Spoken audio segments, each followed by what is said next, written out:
give a round of applause for the Premier.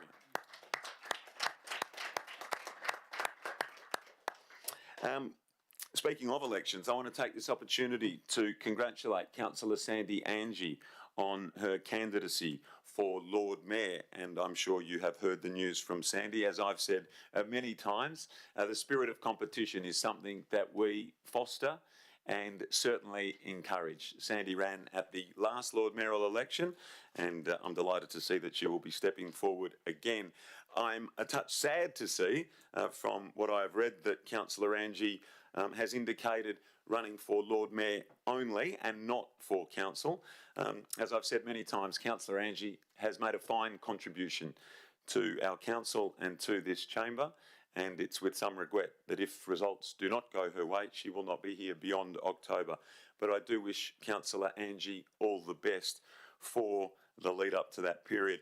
And I want to take this opportunity to thank Councillor Angie for her words of encouragement and endorsement of this council on radio yesterday. And I enjoyed listening to Councillor Angie with Julianne Sprague on 6PR when she said, I've got a good working relationship with the council and I think the council's working well.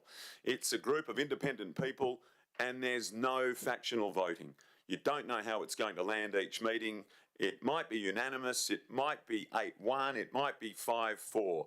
That's a good thing. People voting independently in the best interests of ratepayers and the city. And thank you, Councillor, for those very encouraging words about how we have operated as elected members in this chamber and for recognising it publicly. As you said, working well together in the best interests of ratepayers in the city is exactly as it should be and what we have promoted. And I'm absolutely delighted, and it's a source of great pride, as I've mentioned many, many times, how well we have worked together as elected members. Thanks for those kind words, Councillor, and best of luck for October. I move now to the Tourism and Transport Forum numbers, which were out only 2 days ago, and with the question, how have Australia's CBDs fared post-COVID? How good are these numbers? Perth, number 1 for total visitation. Perth, number 1 for CBD workers. Perth, number 1 for average weekday visitation. Perth, number 1 for average weekend visitation.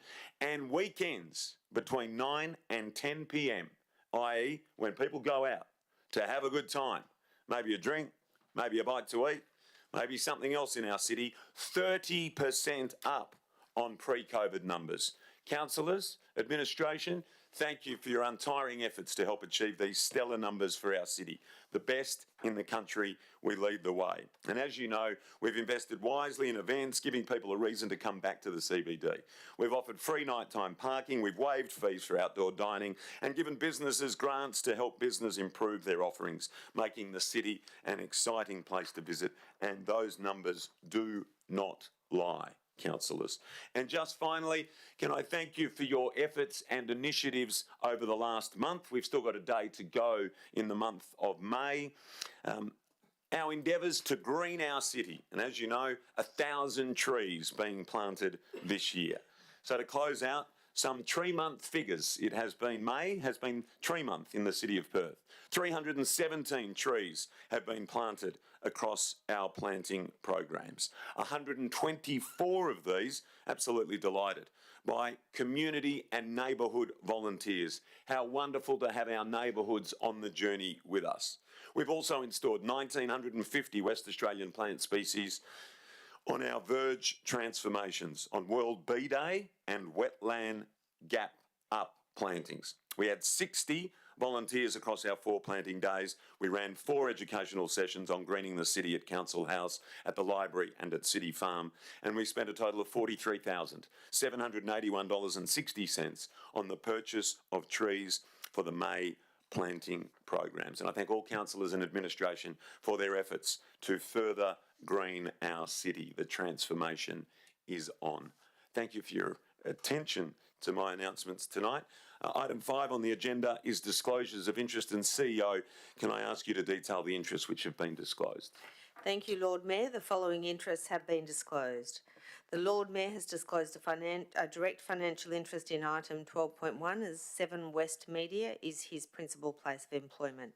The Lord Mayor has disclosed an impartiality interest in item 12.1 as a person known to him, Paul Nash, is involved with the management of the event. Deputy Lord Mayor Liam Gobbett has disclosed an impartiality interest in item 12.1 as a friend, Rachel Davidson, is closely associated in the management of the Perth International Jazz Festival. Deputy Lord Mayor Liam Gobbett has disclosed an impartiality interest in item 12.3 as existing and recommended members of the LGBTQIA+ advisory group of personal friends. Councillor Di Bain has disclosed an impartiality interest in item 12.3 as David Gonzalez volunteered on her election campaign. Paul Elaine Hunt worked for her a long time ago, and Steve Wellard is known to her through his community connections at West Perth Local. Councillor Di Bain disclosed an impartiality interest in item 14.1 as these are fees invoiced by the city's acting legal counsel, who is the cousin of Councillor Bain's husband's son-in-law. The city has advised her to declare this as an impartiality interest. Councillor Di Bain has disclosed a direct financial interest in item 11.1 as Malcolm Day donated to her election campaign in 2020. Councillor Di Bain has disclosed a direct financial interest in item 11.2 as Rod Hammersley East Perth Girls School donated to her election campaign in 2020. Councillor Rebecca Gordon has disclosed a direct financial interest in item 12.2 as she is the owner of a heritage property and is able to apply for a heritage rate concession. Councillor Sandy Angie has disclosed an indirect financial interest in relation to item 12.1 as her husband Michael Angie is CEO of APM, and APM is a sponsor of the Christmas pageant. APM is also a sponsor of 7 West Leadership Matters Breakfast Series. Councillor Sandy Angie has disclosed an impartiality interest in relation to item 12.1 as herself and her husband are donors to Telethon. Her husband Michael Angie is CEO of APM, and APM are also donors to Telethon. So just on that one, I mean, if any councillors have made donations to Telethon, are they now also obliged to disclose that? Governance? Through to governance, please. If councillors have made donations to Telethon, and in what period would it be that we might be required to declare that? Through the chair, your donations wouldn't cause you to become closely associated with someone, so you would not have to disclose that you'd made a donation. Oh, okay, thank you. See ya. Councillor Sandy Angie has disclosed an impartiality interest in relation to item 12.1 as she attended 2 opening events for the Perth International Jazz Festival where she spoke on behalf of the city, and Councillor Sandy Angie has disclosed an impartiality interest in item 12.1 as an authorised agent of an applicant. Paul Nash is known to her. Thank you very much, CEO. Can I invite now any elected members who may have disclosures of interest from the floor? No? Okay. 6.1 is public question time. CEO, have any public questions been received? No, Lord Mayor. Okay, thank you. Am I reading this thing? Not reading. Okay. Item 7 is confirmation of minutes. And on the off chance that anybody wants to alter anything, might do these separately. So moving on to item 7, somebody please move the following motion to 1, confirm the minutes of the ordinary council meeting held April 2023 as a true and accurate record. Have a mover please. Thank you, Councillor Gordon. A seconder. Thank you, Councillor Bevan. Does anybody oppose? No, thank you. Okay, well, we'll declare that carried unanimously. So then I'm going to ask if somebody will move the following motion to 2, confirm the minutes of the special council meeting held on 9 May 2023 as a true and accurate record. Thank you, Councillor Bain. A seconder. Thank you, Councillor Gordon. Does anybody oppose? This motion being unopposed, I'll declare it carried unanimously. And finally, 3, reconfirm the minutes of the ordinary council meeting held on 28 March 2023 with the inclusion of questions asked by Councillor Di Bain and their respective responses in relation to item 19.1. Now I'm looking for a mover. Let's see. Ordinary council meeting held on.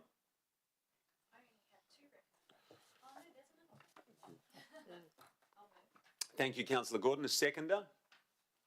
Thank you, Councillor Bevan. Do any members oppose?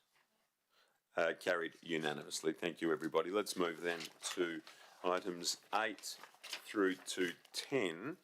Questions by members which due notice has been given. We do not have any tonight. 9, correspondence. No correspondence has been received. And 10, petitions. And we do not have any tonight. So let's go to reports. And before we move on to reports, the following items have been identified to be moved on block. Councillor Gordon, is there a problem over there? Just some confusion because what's on the screen is appearing in a different order to our agenda. Okay, well, let's see if we can get that tidied up in the interests of full transparency and good governance, which we pride ourselves on I think it's here. resolved now, but the minutes appeared in a different order. Are we happy with what's on the screen now? Yep, everyone happy? Speak now or forever hold your peace. So we move on to reports. The following items have been identified to be moved on block. They are as follows: 11.3, draft urban greening strategy. 14.2, schedule of accounts paid March 2023. 15.1, parking amendment, local law. 16.1, the 2022-2023 OAG annual audit plan, entrance meeting. 16.2, discretionary sponsorship and grant funding. 16.4, verification of the implementation of audit recommendations. 16.5, 3-year strategic internal audit plan, financial year 2023-24 to financial year 25-26. 16.6, progress on the financial year 2022-2023 audit plan. 16.7, OAG audit reports update. 18.1, cyber security update. 18.3, Perth Concert Hall car park leases. Now I'll invite elected members. Is there anybody who wishes to extract any of these items I've just listed from the on-block motion? Councillor Gordon? I submitted a question earlier today pertaining to the audit and risk items and how the recommendations are not aligned to a council recommendation. Just wondering if that's been addressed. To the Manager of Governance. Through the chair, I believed a response had gone out to you this afternoon. If that hasn't, it was seeking clarification on where the changes, the differences were. So the reports that have come from the Audit and Risk Committee, the recommendations are all phrased as that the Audit and Risk Committee recommends to Council, and then subject to whatever the content of the recommendation is. So how can the Council move on block that the Audit and Risk Committee make a recommendation to Council? The Council need to be endorsing or receiving the actual substantive content of the report. Through the chair, the response we were going to provide, I'm not sure it went out, was just letting you know that we've changed the process very recently from sending all of our committee reports up through Council, and this process very near completion. However, this didn't capture this agenda. However, we are satisfied that for the purposes of this agenda that Council are actually making the decision outlined in front of them. So, for example, in 16.1, Council will Audit and Risk Committee recommend Council receive. Like it doesn't make any sense. It should be that the Council receive, not that the Audit and Risk Committee recommends Council to receive. The recommendation is for the Audit and Risk Committee. We have now gone through that process. We are at full council, and it's not recommending that we've received the report. So, Manager of Governance, is there a response there? Through the chair, in the minutes it will simply state that Council approves a 3-year strategic. So this is a recommended to Council, in the same way that an officer recommendation comes to Council. So we don't put that Council officer recommends that Council do this. In the same way, we'll say that Council will take it from that Council when it's reflected in the minutes. Okay, so if you're asking us to approve something on block and it's currently phrased such that the Council are not receiving or endorsing or approving it, how is it going to be resolved? Do you want it removed from on block, Councillor? Well, I would have just thought that the administration would have amended the recommendations prior to this meeting, but I'm just not sure why it's in there. Okay, well, let's sort it out now if we can. Manager of Governance? Hang on, Councillor Bain. Let's just give the Manager of Governance another opportunity, and if that's a course of action, we can go down that path, of course. Yes, of course you can remove them from one block, and it's simply making the first, I think, 5 words a heading rather than part of the recommendation. Let's take it out of en bloc, shall we? And we can deal with it when we get to. So, other than 16.1, correct? Other than 16.1, I'll now move a motion that the items that I've previously listed, Stand by. All of them. All of 16. It's consistent. all of the 16s. Okay. Yeah. Okay. So, let me say that again. So, I have you? Yeah, go on then. Thank you, Lord Mayor. Can we remove item 18.3 Perth Concert Hall car park lease? Okay, so 11.3, 14.2, 15.1 and 18.1 remain on block. All of the 16s come out and 18.3 also comes out. I'm going to move a motion that the items that I've mentioned that stay in, 11.3, 14.2, 15.1 and 18.1 be moved on block. Could I get a seconder for that motion, please? Thank you. Do any members oppose this motion? Nope. So this motion being unopposed, I'll now declare 11.3, 14.2, 15.1 and 18.1 carried unanimously. The recommendations of those items have now been passed on block in accordance with clause 9.2 of the City of Perth's Standing Orders, Local Law 2009. And the officer and or committee recommendations have now been adopted by Council. So we're now going to move on to the reports which have been extracted for debate. Bless you, Deputy Lord Mayor. Wish you all the very best. Item 11, Planning and Economic Development Alliance reports. 11.1, City Planning Scheme number 2 and Local Planning Scheme number 26. Final adoption of Amendment 49 and Amendment 6. Councillor Bain has declared a direct financial interest. Thanks, Councillor Bain. Now, please note there is an amendment to this item. Attachment 11.1b was incorrectly captured as attachment 11.2b in the officer's recommendation and will be corrected in the minutes. So it's 11.1b, not 11.2b as captured in the minutes. That will be corrected. Would anybody like to move the officer's recommendation? Thanks, Councillor Fleet. Do we have a seconder? Thank you, Councillor Gordon. Anyone else wish to speak for? Against? Yes, Deputy Lord Mayor. Thank you, Lord Mayor. And speaking to a point of consistency on the matter, I didn't agree to progressing down this path when we sought to as a council. I think it's just too ad hoc when we're considering scheme changes as a whole, and I would have liked to have seen this incorporated in that process. So for that simple reason, I'll be voting against. Thank you, Deputy Lord Mayor. Anyone who wishes to speak for now or against? Councillor Fleeton. Thanks, Lord Mayor. So just to Councillor Gordon's point, Deputy Lord Mayor? Deputy Lord Mayor, sorry, geez, not starting off well. So this came about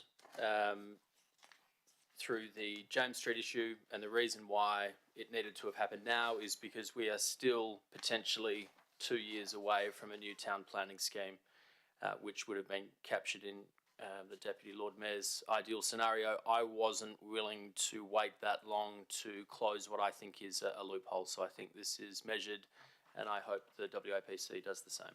Thank you very much, Councillor. Let's put this one to the vote then. All those in favour?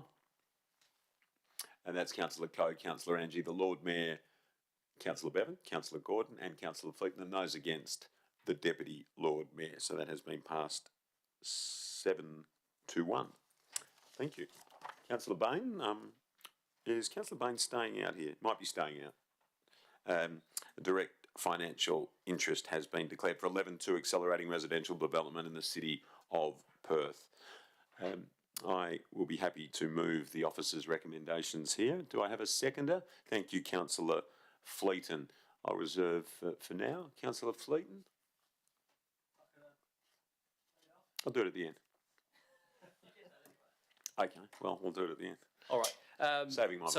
Happy to speak now. I think it's important, again, for the same reasons I just spoke about in terms of how long it takes for a new town planning scheme to be implemented. This sends a very clear signal, which has been well received, that council is looking to implement something that industry and property owners want and can use. There's no point moving a series of incentives or initiatives that won't be taken up. So I think it's a good piece of work. Obviously, the main show is still to come with the scheme that hopefully is on its way early next year. But for now, this seems to be well received, and looking forward to seeing an amazing marketing campaign and it being taken up. Thank you, Councillor Fleeton. Is there anybody else who wishes to speak for or against? Councillor Angie.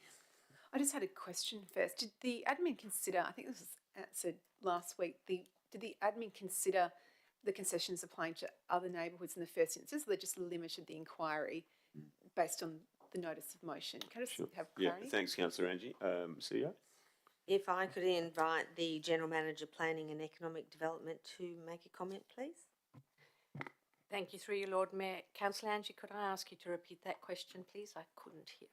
Oh, sorry. So whether there was consideration by admin in preparing the paper of how this concession could apply to other neighbourhoods? Yes, so through you, Lord Mayor, I guess the concept of this is transferable to other neighbourhoods. The notice of motion that requested this piece of work was quite specific about the central Perth neighbourhood. I think for the immediate activation of our city centre, I think that's a good place to start. So it was really about focusing our efforts on our central Perth neighbourhood, where we need most of the vibrancy in the short term. It is transferable in the longer term to other neighbourhoods that would need to be subject to a separate council decision. Thank you, Councillor Angie, and thank you, GM. Yes, Councillor Angie. Yes, I'm happy to speak in support. I think it's a really great initiative, and it'd be good after 1 year we could review and consider whether some of these concessions or different concessions could be applied to other neighbourhoods as you look across the population data of the city. You know, interestingly, for example, West Perth is quite low on the list with only 2,850 residents, but with so much potential. And I guess, you know, this works well in conjunction with the state government concessions recently announced, so the 50% land tax exemption for large-scale build-to-rent developments, and legislation for that now in Parliament, and of course the off-the-plan transfer duty rebate for apartments of certain values. So I think this is a great initiative, and as I think someone else pointed out, has been well received by the community. And I guess working hand in hand in this is always focused on making the city more livable, so encouraging people to want to live in the city. I noted some data on Census 9 in August 2021, where 1 in 5 or 6 apartments in the CBD, East Perth and West Perth, were empty. So I think the focus on build to rent is a good option, because we no point having apartments if they're not also leading to more people on the street. So happy to support. Thanks, Councillor Angie. Is there anyone else who wishes to speak for or against? I might take this opportunity to close then and thank elected members for supporting this notice of motion. We know that this has been a stated aim of our city and us as a council to increase our residential population, 55,000 residents in the city by 2036 and 90,000 residents by 2050. This puts us in the game. And as councillors have already pointed out tonight, the feedback, the reaction and the encouragement from those in the sector has been overwhelmingly positive and appreciated from the council's point of view for putting this suite of measures forward that will turbocharge the residential population of our city. So I thank elected members for supporting, and it's wonderful that we're able to send such a clear message to the community that we want to do business and we want more people living here. Let's put it to the vote. All those in favour? And that is carried unanimously. Thank you, councillors. I'll invite Councillor Bain back in.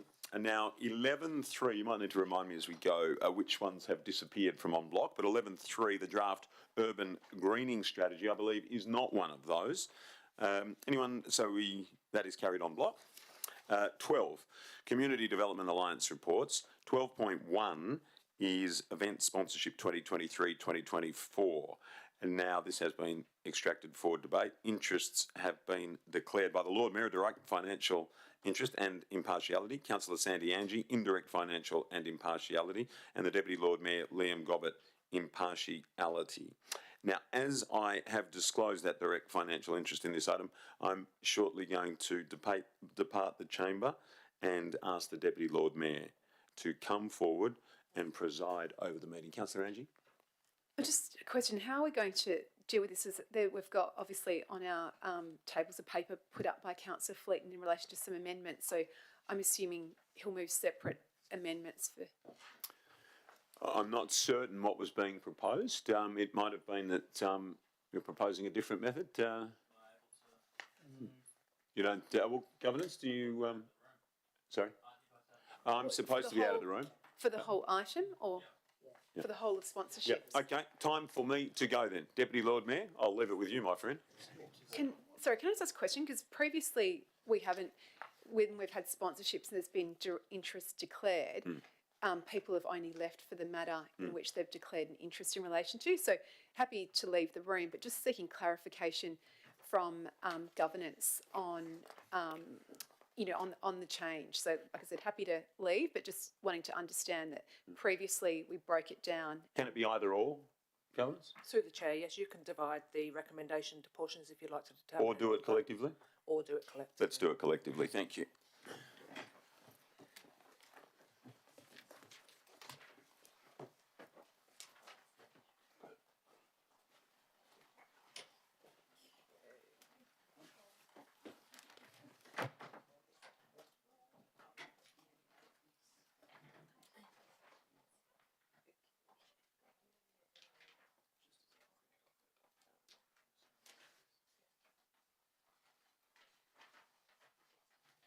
Just 2 seconds, councillors.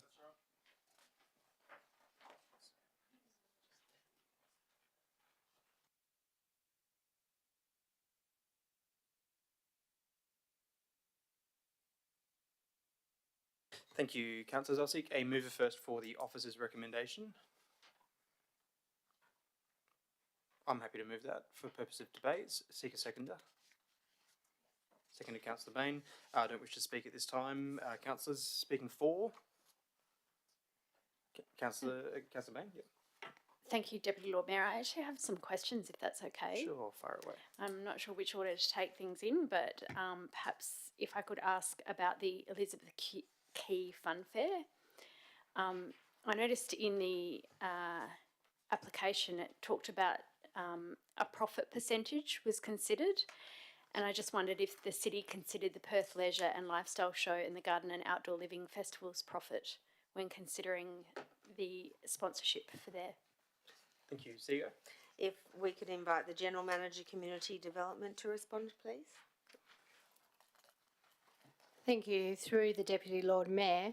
So the Perth Garden and Outdoor Living Festival is, the applicant is the Nursery and Garden Industry WA Incorporated. So we have made a note that the event is commercial in nature and fully ticketed. So was there another event that you wanted to, in terms of referencing the nature of the event? Certainly we've highlighted that it's fully ticketed for the Garden Festival and commercial in nature. Is there another event, sorry? Sorry, when you assessed the application from the Elizabeth Key Fun Fair, there was a note in the application assessment guide that said, we note that, you know, the applicant is going to earn X amount of money for having that event, and we don't fund up, you know, I think it was 25% of the event won't, you know, the city won't support that. And I just wondered if the same train of thought applied to the two other commercial organisations, and what percentage of their overall commercial profit or revenue are we funding? I'm not asking that specific question, but you understand what I'm saying. Through to the GM, please. Through the Deputy Lord Mayor. The first point I would note is that in the Perth Garden and Outdoor Living Festival, it's noted that the budget includes an estimate of a loss of approximately $207,000. So that's included in the item overview. For all of the items that we have got what the total project cost is included, and where a applicant has requested more than the 30% of the budget that they've put forward, we have also made a note. So we're consistent in going, what is your total project cost, and what is the recommendation to make sure it fits in the 30% maximum as per the guidelines. Thank you. And noting that there is a loss expected by one of the applicants that is a commercial organisation, have we done a credit check on that organisation? Through to the General Manager. Through the Deputy Lord Mayor, sorry. No, we have not done a separate credit check. Thank you. I just had a question on a separate matter. So in the documentation, it says that the City of Perth closed roads and was acknowledged by telethon. But so last year in the telethon application, we supported with the road closures, and don't get me wrong, I think it's a fantastic event. But in our documentation, it says this is a first-time sponsorship. I just wondered, was the $47,000 of in-kind support that we gave them last year for road closures not considered a sponsorship? Through to the General Manager. Through the Deputy Lord Mayor, when it comes to the sponsorship programs, as per the policy, in-kind needs to be monetised, so we actually account for that within the sponsorship program. The council item that went up in regards to telethon last year, they didn't apply for the sponsorship program as they were looking at whether to return to Optus or whether to come to the city. So we weren't able to assess them under the sponsorship program. The only opportunity we had to look at providing support was waiving the fees. So that is very different to the in-kind in a sponsorship program. So 2 different scenarios. Okay, thank you. And just one more on NAIDOC. Is our funding likely to go towards the parachute event? So if I word it in a different way, if we don't support this event with this funding, will the parachute display go ahead or not go ahead? General Manager. Through the Deputy Lord Mayor, I see the total project cost is $170,000 and our total amount that we have recommended is $35,000. So if the view of council is such that you want to ensure that that component is part of our sponsorship agreement, then we can do that as part of the firming up the acquittal process and the milestones that we expect. My final one, that I wasn't actually seeking that they do it. I was just seeking assurances that we have put some risk assurances in place if we are giving them funding to do parachute, a notionally quite risky event, then have we got some risk assurances in place, or heightened level of risk assurance around doing that? General Manager.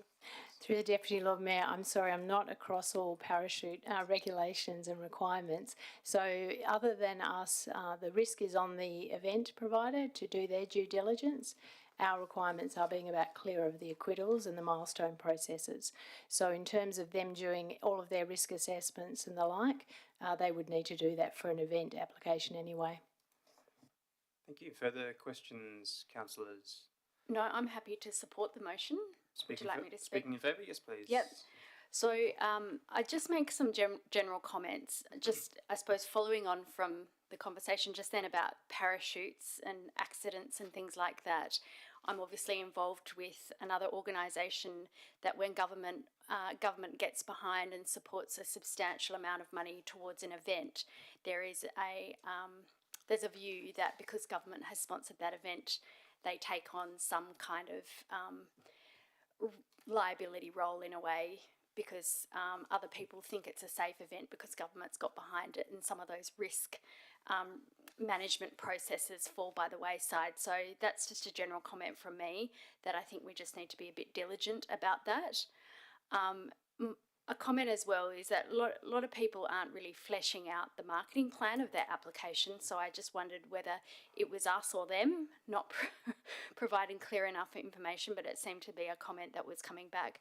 But other than that, congratulations on getting out a whole lot of cash for a whole lot of events. We want to be, as you've said, the event heartland of Western Australia, and we can't do that if we don't pay for it. So thanks. Thanks, Councillor Bain. Speakers against? Councillor Fleeton. I'd like to move an amendment if I can. Sure. What's your amendment? The amendment in section 1 would be approves the following cash event sponsorships with the same amount. Everything else is fine. And then I believe the officers have this, there's a second point to this that'll sit underneath it. Just check, councillors, you've all received the supplementary information. Do we all have a copy in front of us? I'll just read it out for the recording. So the second point would be council supports all in-kind requests for this round only, however using actual cost as determined by the city. This would be for round 1 of sponsorship applications while we look to review the policy before round 2. Seek a seconder for the amendment. Seconded, Councillor Gordon. Councillor Fleeton. Thank you. So echoing some of what Councillor Bain said around what we're trying to do here, and I'm looking through our event strategy, which talks largely about being an event-friendly destination.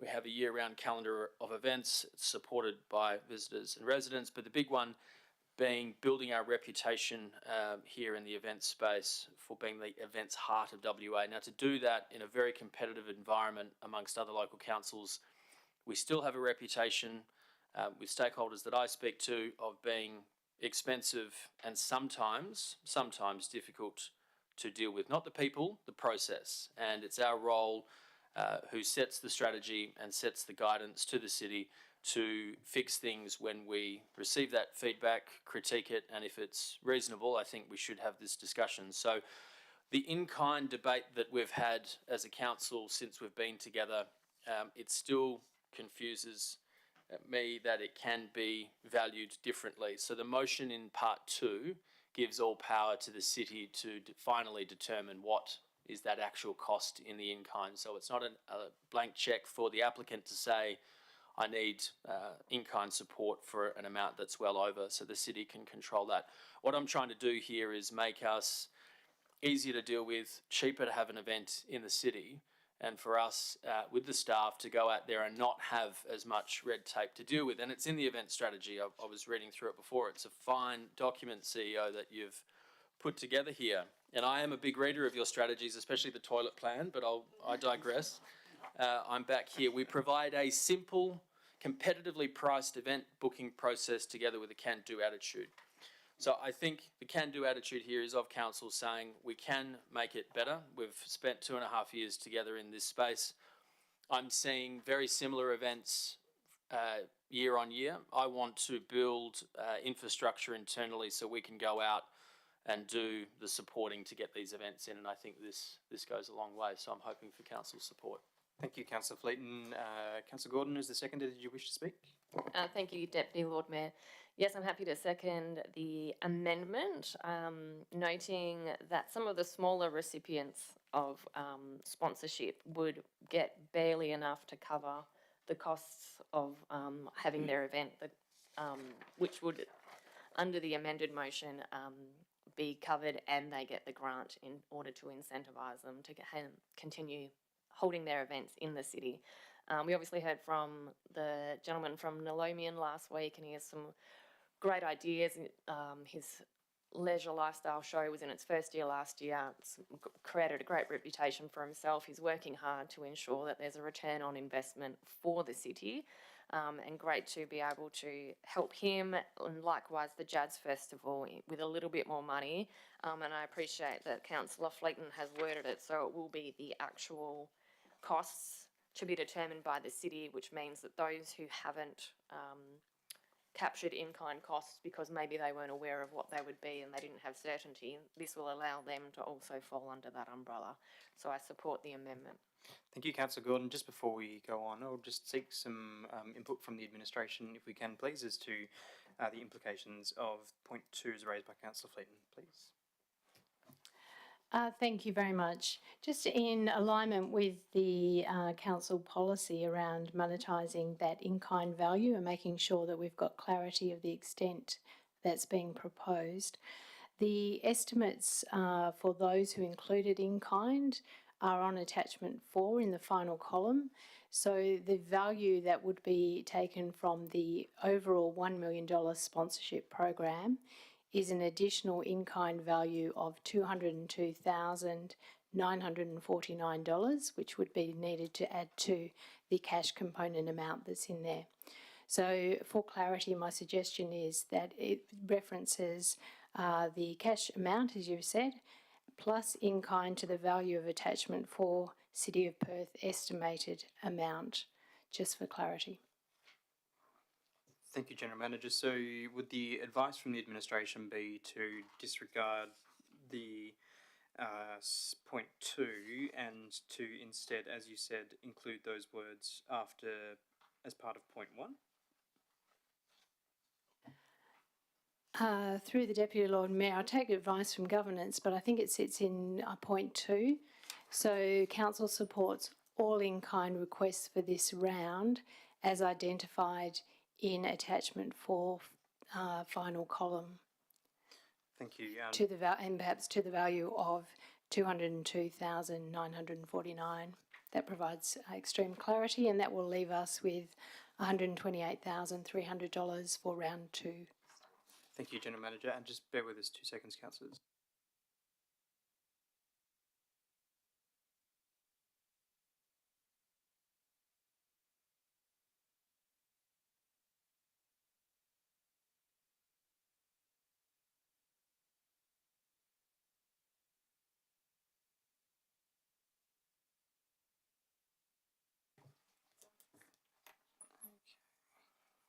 So, Councillor Fleeton, just based on the advice from the administration, would you, as mover, be willing to incorporate that? Thank you.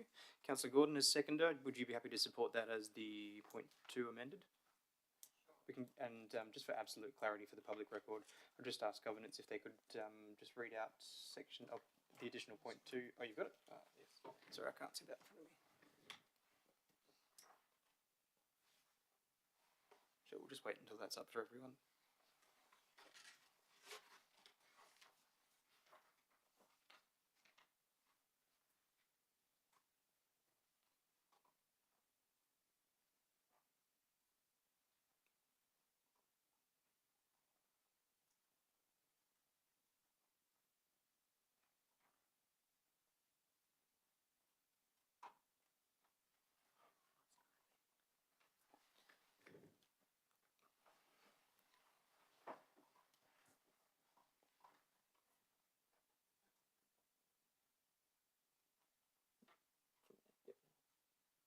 That's it.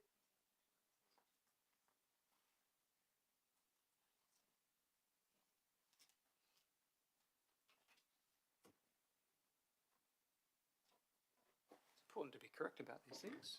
Oh, good. Take the time we need. That's better.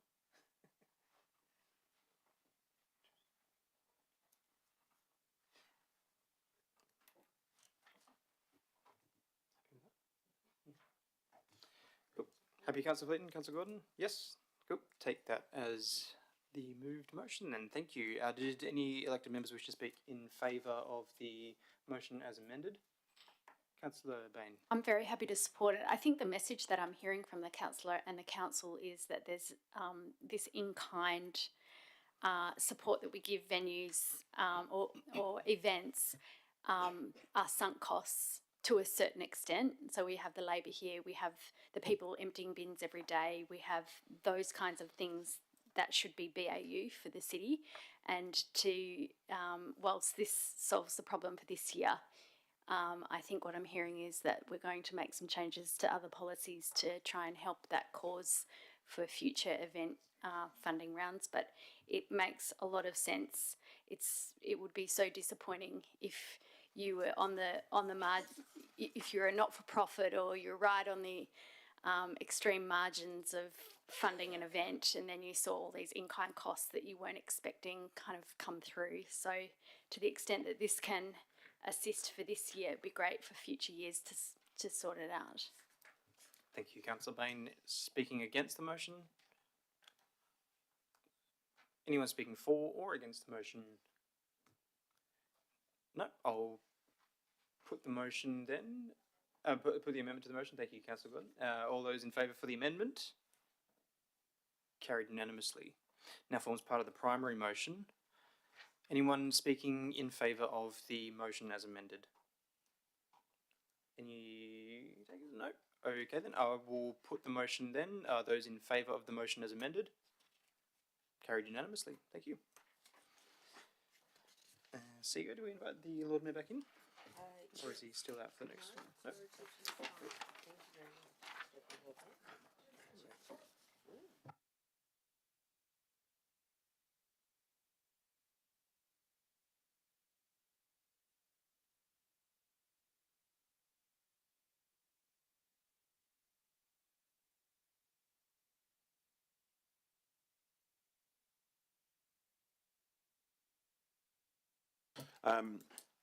Now, in a previous life, you will recall that I was a broadcaster, and there was nothing more exciting as a broadcaster than being able to go on the air and deliver breaking news.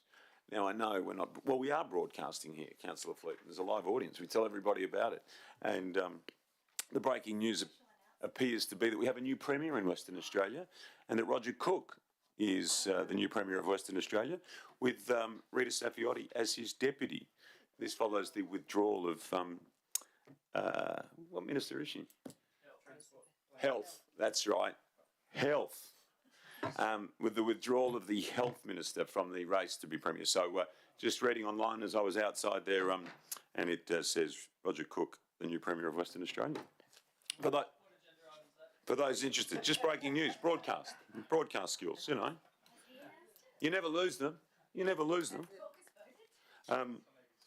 Well, as Deputy Lord Mayor saying it's on the ABC, can there be a more trusted news source? Councillor Bain, place of your former employment, from what I recall.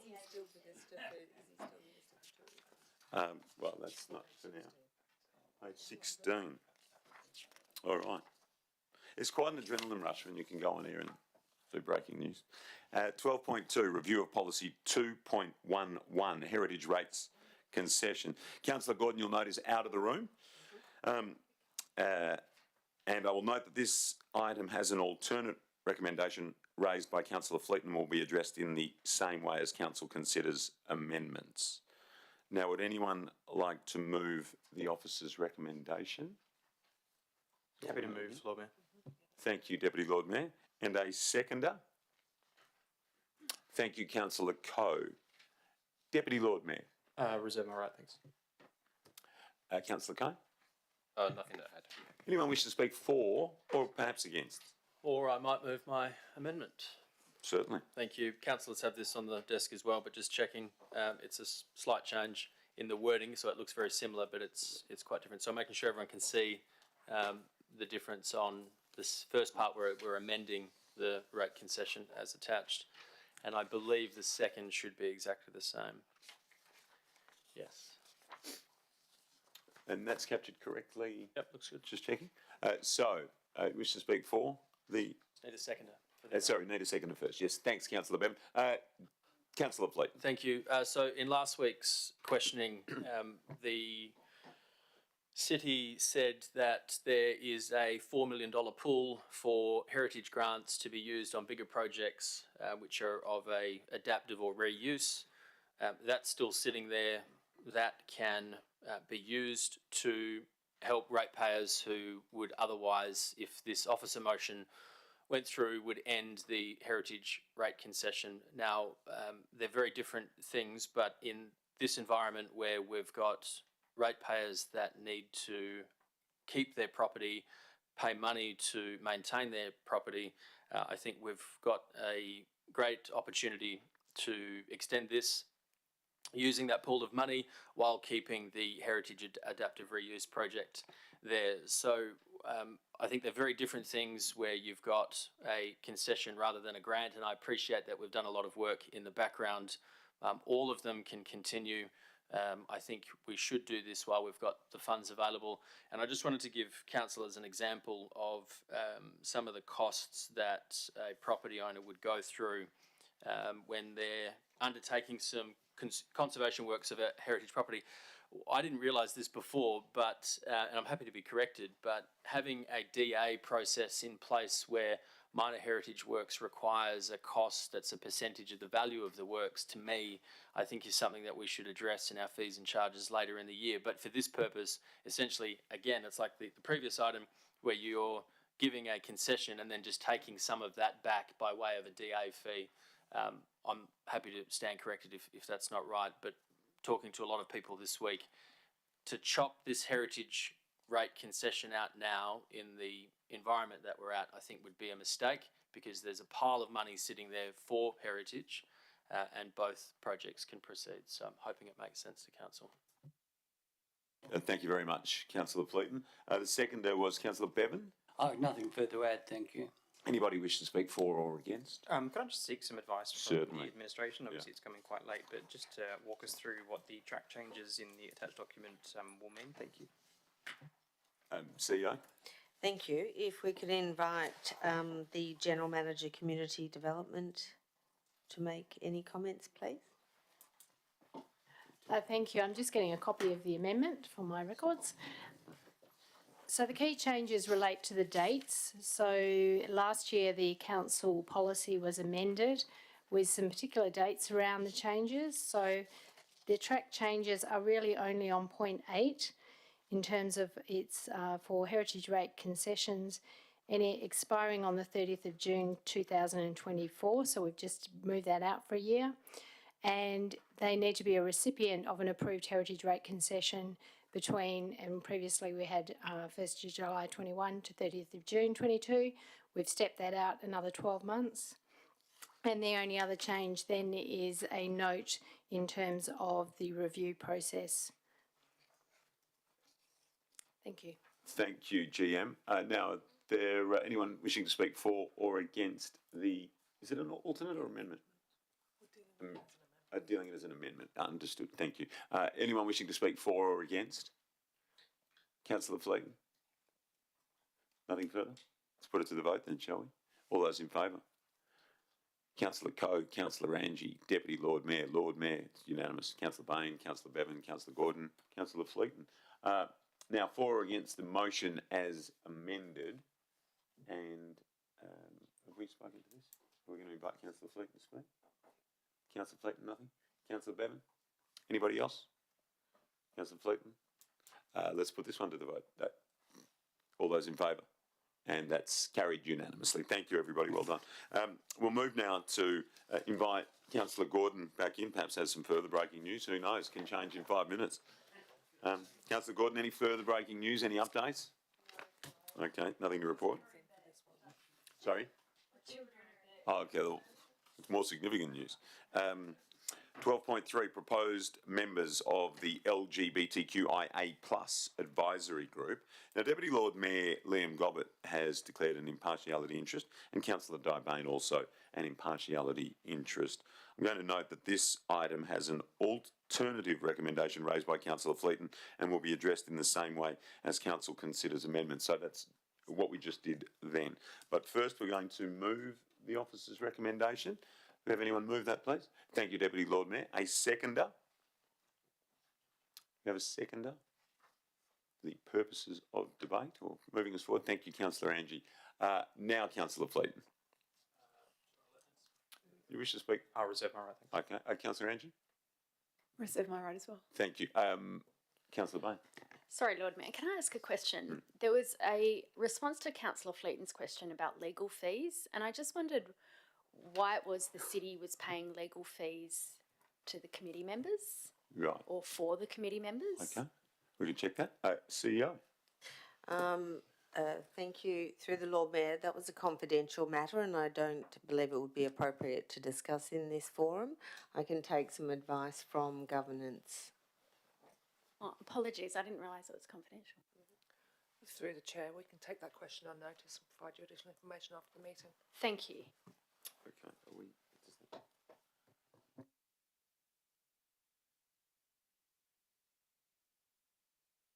Thank you. Councillor Fleeton. Thank you. So my amendment would be that council agree to transfer responsibility for the facilitation and management of the advisory group to the CEO. Councillor Fleeton. Would you like to speak? Seconder. Seconder, please. Thank you. Seconder. Thank you, Councillor Gordon. Councillor Fleeton. Thank you. So I think it's appropriate after 2 years of observing the advisory group, how it functions, the optimal way that this would work, like every other setup we have, is the CEO manages it, it's resourced internally, and we still have the plan, we still have the advice, but it's not sitting there as a separate vehicle being treated differently. I think it's more efficient by the CEO handling it. Thank you, Councillor Fleeton. Councillor Gordon? Thank you. Yes, I'm aligned with Councillor Fleeton's views. This was previously proposed by the administration to transfer ownership, I guess, of the committee to the administration. At that time, it didn't feel like the right time, but I do feel like this does feel like a good time to make that transition. I'll look to the administration as to whether this wording appropriately captures it, because I think we've previously contemplated this being a committee of council, and whether it's now the reference to transferring responsibility, if that is sufficient to facilitate the change. I personally don't feel comfortable bringing these individuals' names and sort of personal details in this public forum every time we want to endorse the membership. I just think we set the terms of reference for who we want on the committee, and the administration can determine who is appropriate. So for me, I'd rather keep it out of the public forum, and I'd rather us not be making decisions about some of our stakeholders that we know and liaise with on a regular basis. So my preference is to transfer responsibility to the CEO. Thank you, Councillor Gordon. Is there anybody who wishes to speak against the amendment? Thank you, Lord Mayor. I'm not speaking against the amendment, but I'm wondering if I might ask a question of yourself. Of myself. As the chair, thank you. If through yourself, Councillor Fleeton, might indulge amending point 3 to be that council agree to amend the terms of reference to transfer responsibility for the facilitation and management of the LGBTQIA+ advisory group to the CEO by, and I'm happy to speak to that point at the appropriate time. Yeah. As it's the council who set the terms of reference. Could you just repeat the first part of what your suggestion was? Absolutely. Through you, Lord Mayor, if Councillor Fleeton would be amenable to changing point 3 to be that council agree to amend the terms of reference to transfer responsibility for the facilitation and management of the LGBTQIA+ advisory group to the CEO. No, because one, you're still asking me to endorse the proposed individuals and organisations. D1? Yeah. Fair enough. Okay. Sorry, what's on the screen isn't what's in front of us again. Not now, no. No, but Lynn's asking to make a change. But that's got 1, 2 and 3. Yours is just 1. No, but I think the Deputy Lord Mayor was asking for point 3 to be added. Is that correct? Yeah. So point 3 to be added was the request from the Deputy Lord Mayor via the Chair, that's me, and Councillor Fleeton has said no. Okay. Yes, Councillor Angie? Can we just have clarification on the impact of Councillor Fleeton's amendment from the administration? Certainly. CEO in the first instance. So particularly, obviously with these things, it's already come up to us to be endorsed. So, are we able to retrospectively transfer, it seems? Thank you, Councillor Angie. CEO. If I could invite the General Manager, Community Development to comment, please. Thank you. Through the Lord Mayor, yes, we do believe it's appropriate, and in fact we have put it forward that authorising the CEO to review and amend the LGBTQI+ advisory group terms of reference has been something considered previously. Thank you, General Manager. So, is there anyone who wishes to speak for or against the amendment? Councillor Gordon? Just question in the same vein. Yes. Does the wording as it's currently written address all of those matters? So do we need to stipulate that there will be a change to the terms of reference, or will the administration be able to address that based on the current wording? Thanks, Councillor Gordon. From the CEO through to the GM. Thank you. Through the Lord Mayor, in terms of including the terms of reference, I think that would provide even greater clarity, but really it's a decision, as we said, for council for the wording. So responsibility for facilitation and management inclusive of the terms of reference may be an option. Thank you. Okay, so anyone wishing to speak for or against? Deputy Lord Mayor. Thank you, Lord Mayor. And I suppose in speaking to the additional point raised by Councillor Fleeton, I mean, that was all I was seeking to do in the additional point 3. By closing it off in this round, we've got a council recommendation in front of us, but then by amending the terms of reference, to allow the CEO to do that going forward, we wouldn't need to then continually endorse each individual. So that was really the intent of that.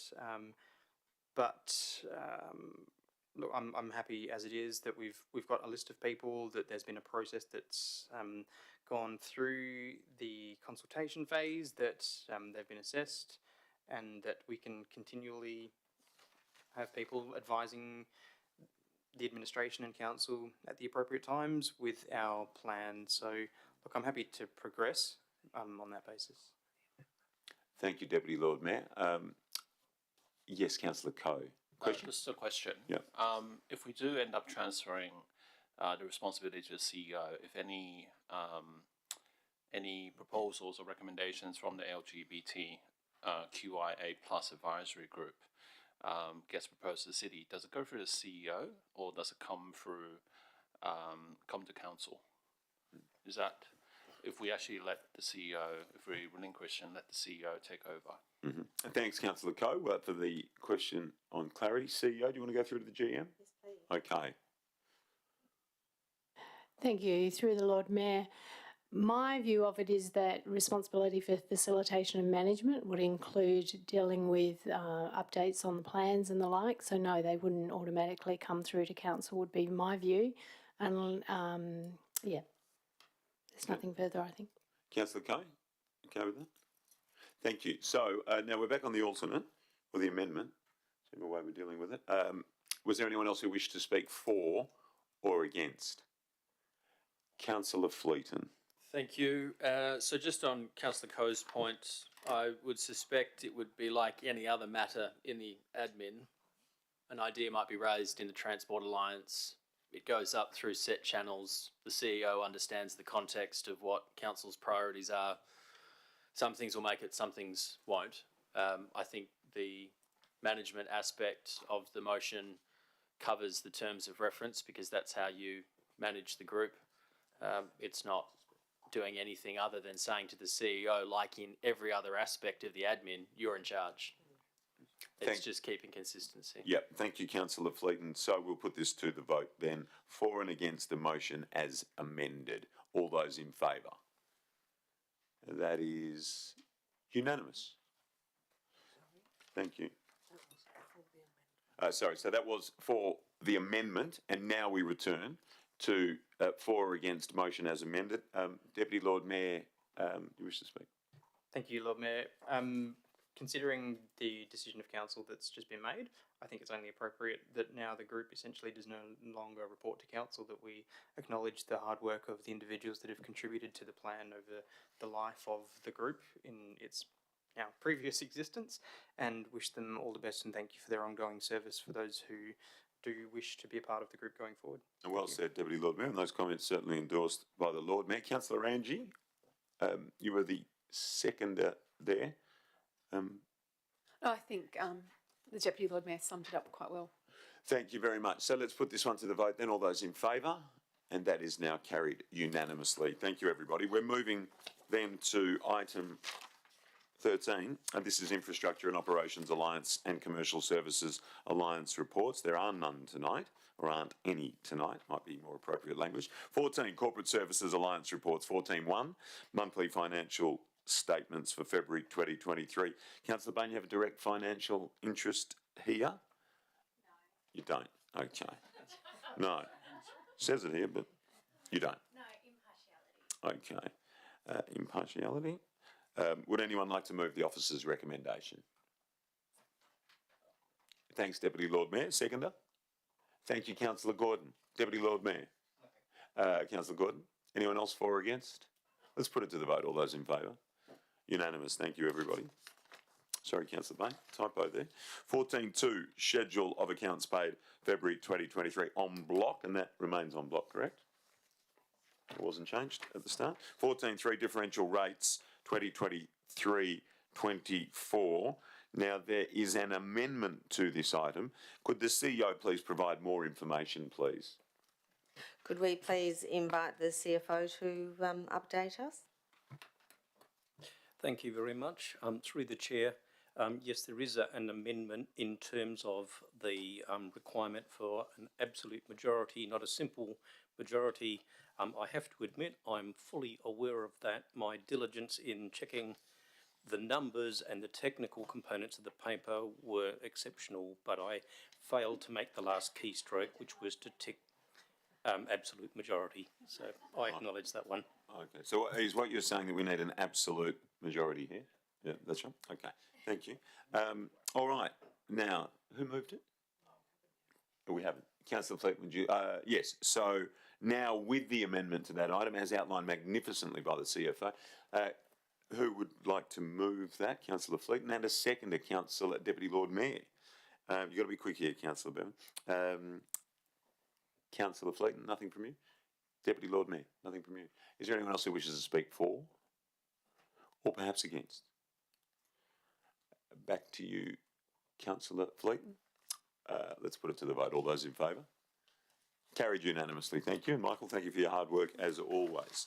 15 is the Chief Executive Officer reports. Now 15.1 is on block.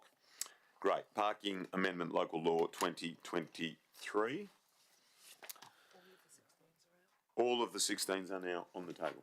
Correct? Yes. Okay, so 16.1 is 2022-2023 Office of the Auditor General Annual Audit Plan Entrance Meeting. It's a nice title, that, isn't it? Would anyone like to move the officer's recommendation? I'll move an amended recommendation that the governance team seem to be picking up already. The council receives the audit plan for the year as it now appears on the screen. Okay, so now it says that council receives the Office of Auditor General's audit plan for the year ending 30 June 2023. Satisfied with that, Councillor Gordon? Very good. Yep. Thank you. A seconder, please. Happy to second. Thank you, Deputy Lord Mayor. Councillor Gordon. Nothing at this stage. Thank you, Councillor Gordon. Deputy Lord Mayor. Thank you, Lord Mayor, and perhaps just for the public record, so there's absolute clarity, just a commentary from the officers, please, if we could, just on whether or not we're making appropriate decision in this way. Thanks. Thank you, Deputy Lord Mayor. And CEO, we're going to invite you to invite whoever you want to invite. So this would be a governance invitation, Lord Mayor? Great invitation. Governance Manager. Through the chair, I'm satisfied that's appropriate to do. Okay, thank you. So it was moved by Councillor Gordon. Deputy Lord Mayor's had his say. Is anyone who wishes to speak for or against? Let's put that to the vote. All those in favour? And that is carried unanimously. That's it. Okay, thank you. We move to 16.2. Would anyone like to move the officer's recommendation here?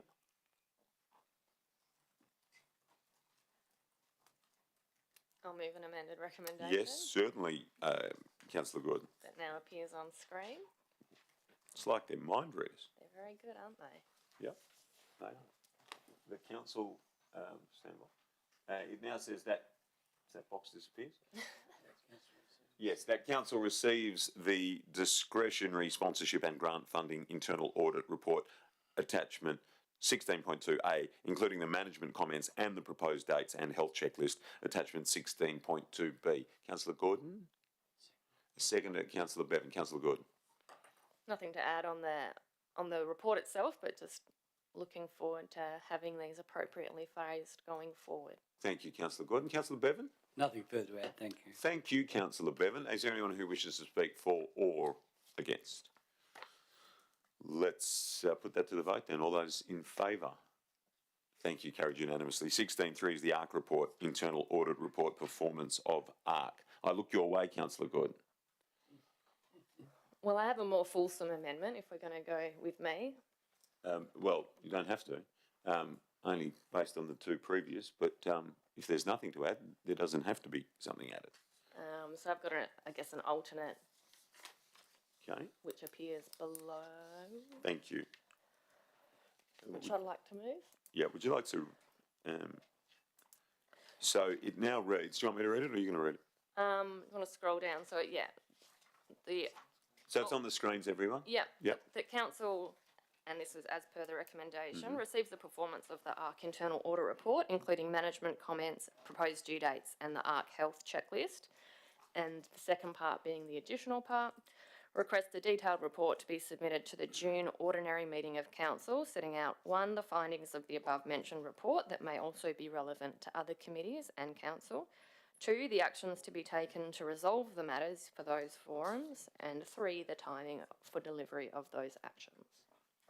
Thank you, Councillor Gordon. Councillor Fleeton? Second. Seconder. Thank you, Councillor Gordon.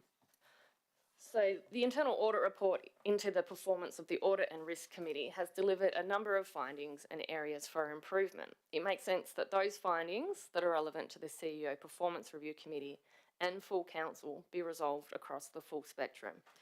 Yet in response to my question, which appears on page 513 of the agenda, will the administration proactively consider the same matters for other committees and full council? The response I received was that there is no requirement or suggestion that the recommendations be implemented for other committees and the OCM. This response is incongruous with the CEO's comments last week that the admins seek to continually improve. The administration have had opportunities to improve governance around committees and council for many years. I've tried to promote this continual improvement internally, but there is either a lack of awareness or an unwillingness to address those concerns. The only way to ensure that council and its committees are functioning in accordance with legislation and in accordance with good governance practices is by a motion of council requiring that these findings roll out the recommendations across council. As such, I respectfully request the support of my fellow elected members. Thank you, Councillor Gordon. Councillor Fleeton? Thank you. Is there any elected members who wish to speak for or against? Deputy Lord Mayor. Thank you, Lord Mayor. I'm going to be speaking against the amended motion and foreshadow the officer's recommendation. I think on the substance of what the audit was intending to do, there are a number of comments that have been made by the officers that address the findings, and I just don't think that it's necessary to then go back and suggest that the findings of the report need to do this. I mean, what the motion is essentially asking is that we report on a report, which doesn't seem logical to me. I think it just, what's the point of doing that? We're going to get the same sort of commentary. There's risk of overloading the administration on additional work that, on the face of it, is going to tell us exactly the same thing that's in the report that we're already looking at. So it doesn't make sense to me to do something like this. So for that reason, I'll be voting against and ask that my fellow elected members do the same. Thank you, Deputy Lord Mayor. Is there anyone who wishes to speak for the amended motion? Yes, Councillor Angie. I'll speak for it. I think it's a good idea. For example, identifying that the terms of reference could be updated. So why not just check across the committees to make sure that some of the key points addressed in this report are on track in other committees? So endorse. Thank you, Councillor Angie. Is there anyone who wishes to speak against the amended motion? For the amended motion? Councillor Fleet. Thanks. So just to Councillor Gobbett's point, it's requesting basically a plan of action on how the report's recommendations are going to be implemented and what it can do to improve other committees. There will be items in that report that the city may disagree with, but if they're saying they're happy to endorse them or take them on board, well, if it's good for that committee and that's how you operate on that committee, it should be looked at in others. So I think it's only fair.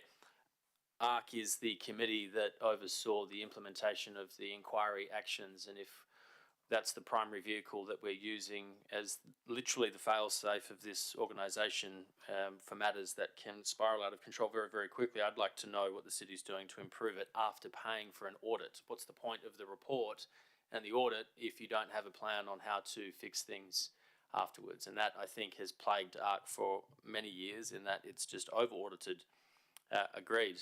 And I don't think it would be unfair to say that over half of the recommendations over the time at my time at ARC had never met their original due date. So in this, if this passes, I'd like the city to give itself some time to actually do it properly rather than rush it and then have a series of amendments later saying, sorry, we couldn't make that time.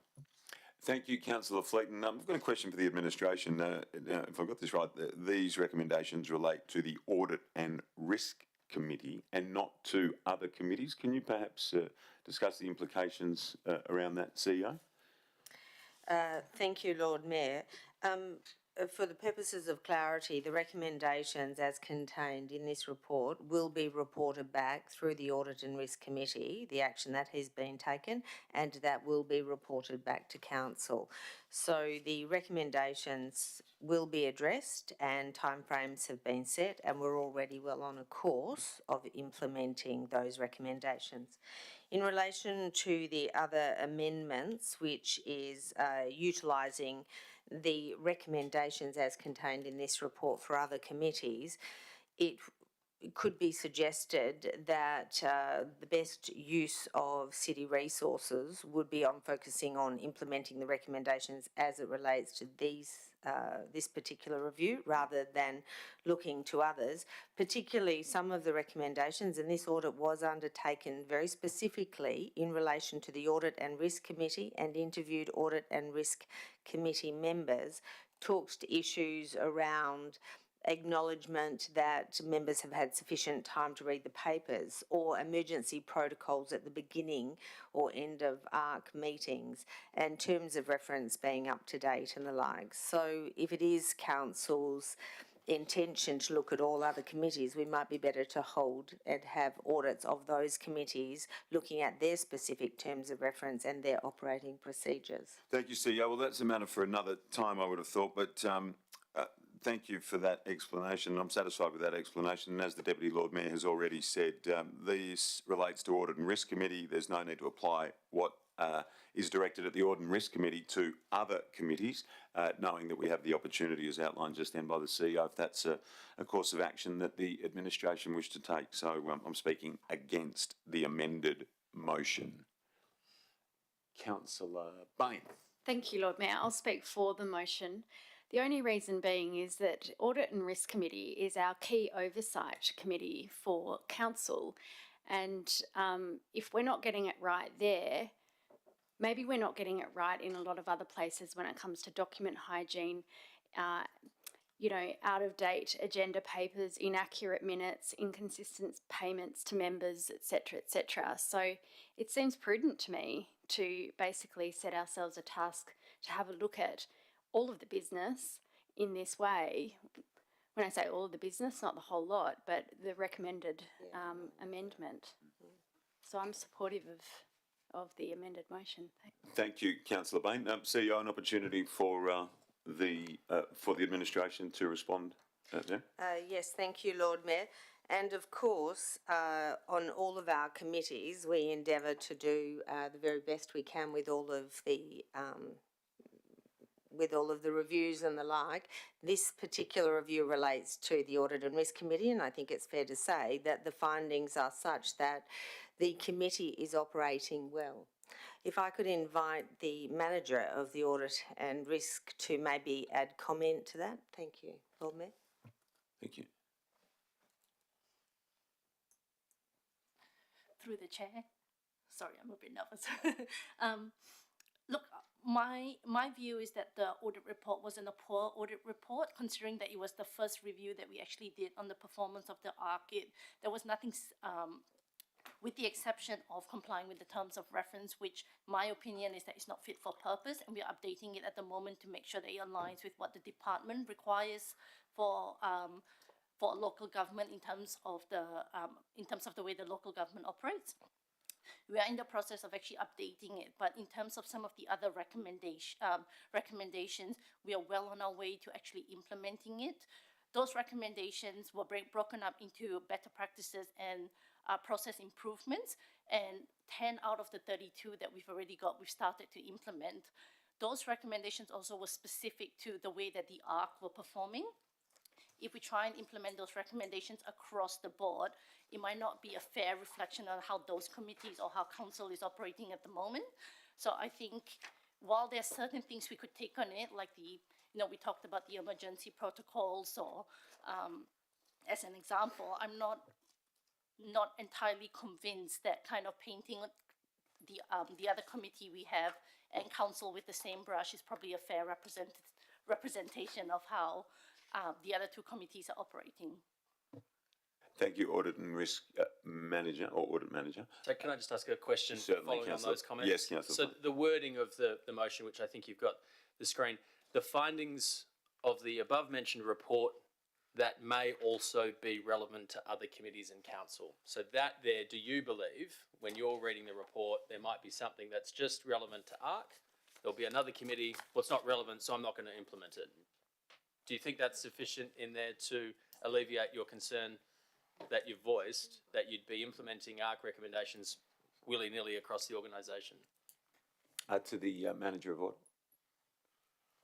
I will, through the chair, I'll have to have a look at the report again, but I'm very, I'm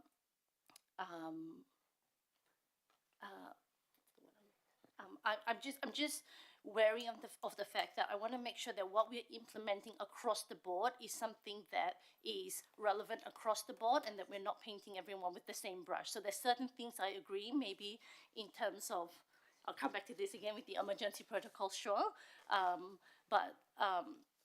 Like Councillor Bain referred to, there were certain recommendations in regards to minutes, or how long before a committee meeting the reports were sent out. I'm not sure whether that you will find similar findings across the board, and whether saying that we would implement the same recommendation would be reflective of the actual practices. But we could have a look and see what we could implement, but I like I said, I'm wary about painting both committee and council with the same brush as the results from the performance of ARC. Okay, thank you, Manager of Audit. Now, we are inviting those who may wish to speak for or against the amended motion. Amended motion. Anyone else for or against? Sorry, alternate? Yeah. Good thing you're here, Councillor Gordon. Councillor Gordon. Yeah, you moved it. Thank you. So to clarify, the request is not, so the requested report is for the other committees and full council. It's not repetition of work. It's taking the work that has been done at a cost to council, taking the learnings and applying them across the board. This is consistent with the continual improvement mindset that we are represented to have. Representations were made last week that we have one governance resource across the committees and council for continuity, to ensure there is continuity. So we're saying that there is continuity across governance. There's concerns here, but let's not look elsewhere. We're talking about some of them may not be relevant. Obviously, this report clearly stipulates for those that are relevant, but let me read some of the key findings just to maybe key in as to what we might be thinking at. So discrepancies in agenda papers as to what is required from council. We have seen tonight being asked to, we had a simple majority, which is actually an absolute majority. We've had an agenda paper change from being an approval to an endorsement. When are they disclosed? How are they disclosed?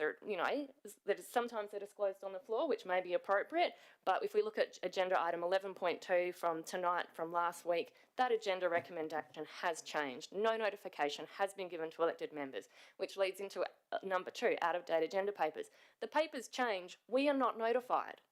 This is hugely concerning because the information, depending on when you download your agenda, you can get different information compared to your fellow elected members. We should all be making decisions based on the same information.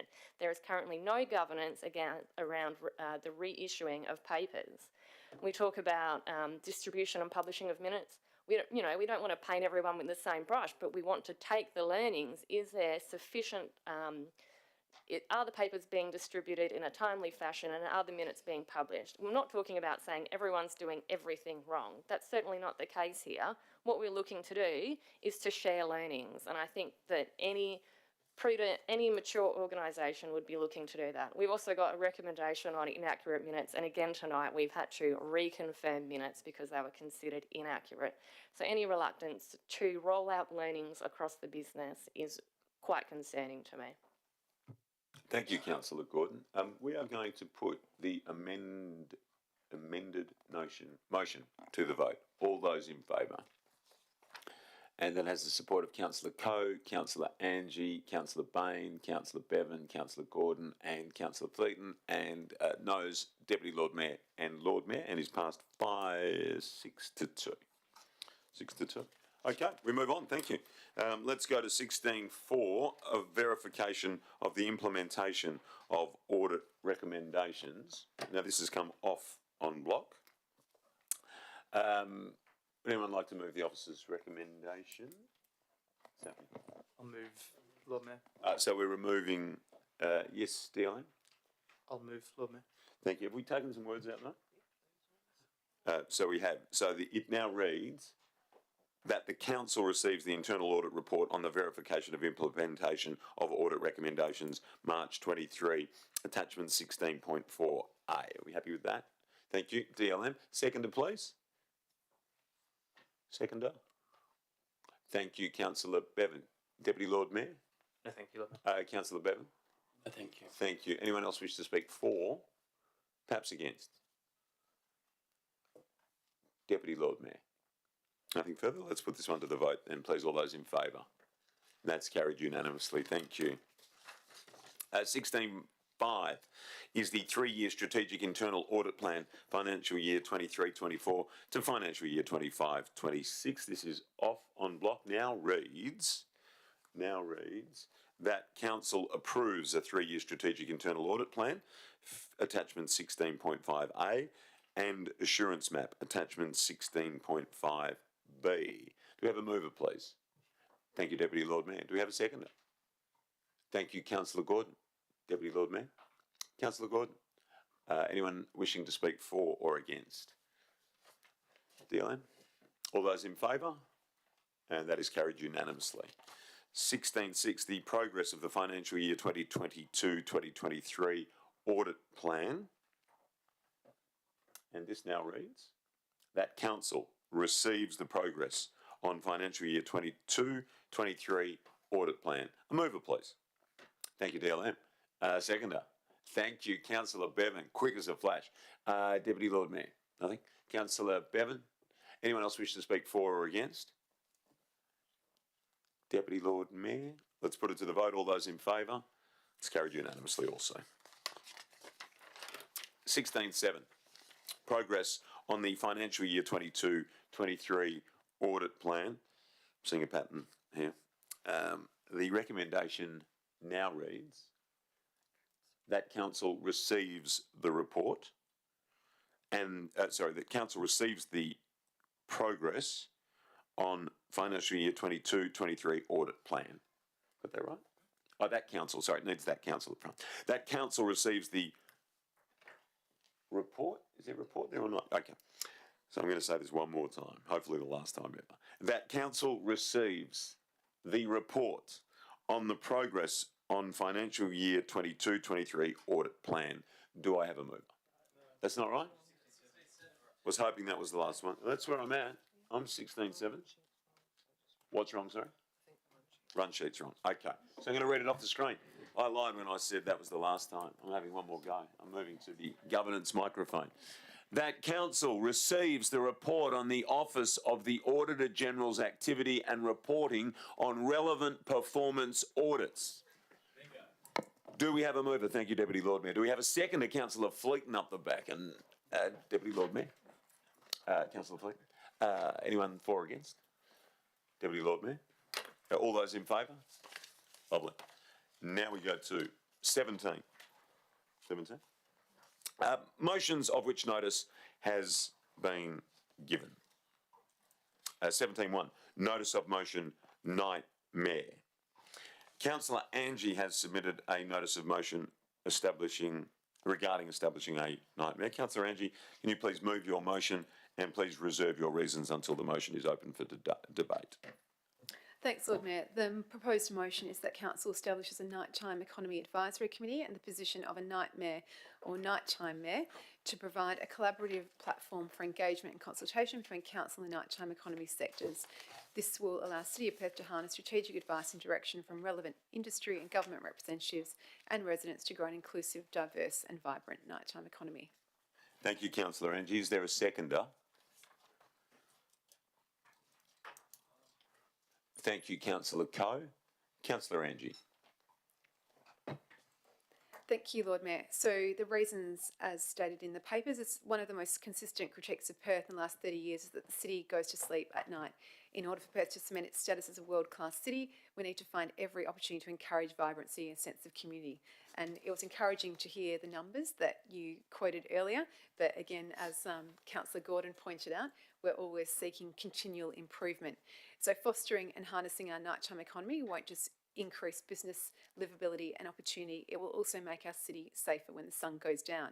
This month, Global Night Mayors met in Melbourne with 9 night mayors from London, Barcelona, New York, Berlin, Paris, and Paris joining Melbourne Night Mayor Penny Miles. And according to a media report quoted there from The Age, is that there's 83 cities worldwide with official nighttime commissioners or leaders and acting as conveners, innovators, and strategic thinkers to ensure safety, a cultural vibrancy and economic development at night. One of the quotes from that story was London's night czar, Amy Lamay, wants city nighttime economies to be more inclusive to attract families and people from diverse cultural backgrounds, and that's what they're pushing in London. And of course, that's what we'd like to see here, and our annual Christmas lights trail is one of those things that we do in that spirit, but it'd be great to see more of that across the year. So in Melbourne, the nighttime mayor Penny Miles chairs the advisory committee, and according to the City of Melbourne website, their pedestrian data shows that the nighttime economy is leading the city's revival post-COVID. And so in my view, this is a great idea. There's no need to reinvent the wheel. Let's follow the footsteps of Melbourne and 83 cities around the world and establish our own system. Thank you, Councillor Angie. Councillor Coe? Nothing to add, but I do have a question. Certainly, Councillor Coe. Is this going to be another elected position? I'm sorry? Is this going to be another elected position? I'm not certain. Councillor Angie is putting it forward, so I don't know. I don't know how I would answer that question. How would I answer that? We'll operate similar way to the other advisory committees we have, is my understanding. Okay. Thank you. Is there anyone who wishes to speak for or against? Lord Mayor? Councillor Bain had a hand up first. Could I please move an amendment to the recommendation or the notice of motion? And I believe governance already have the wording as I've provided, but for the public record I will read out. Effectively, I'll explain it and then I'll read it out. So that will be that Council requests the Chief Executive Officer to investigate establishing and then a nighttime economy advisory group to provide a collaborative platform for engagement and consultation between Council and the nighttime economy sectors, full stop. Okay, we need a seconder for the amendment. Do we have a seconder?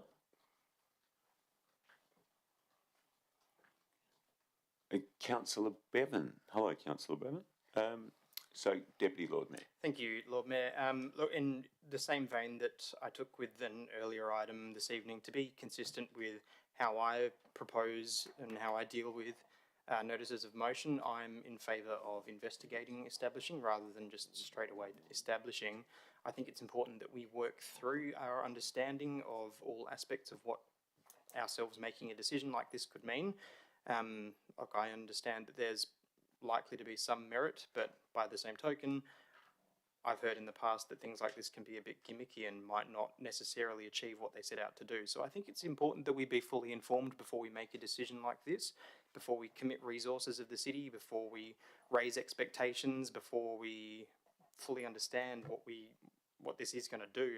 The reasonings for the motion I understand, but I just want to make sure that I'm being fully informed before I commit resources of the city to this sort of an action. So still recognising and accepting that an elected member has a initiative to investigate, but let's just make sure that we're making a sensible decision before we commit ourselves too far. Thank you. Thank you very much, Deputy Lord Mayor. Councillor Bevan, you were the seconder to the amendment. I certainly was, thank you. I believe the Deputy Lord Mayor has summed it up very well, thank you. Thank you, Councillor Bevan. So, is there anyone who wishes to speak for or against the amendment? I'll speak against the amendment.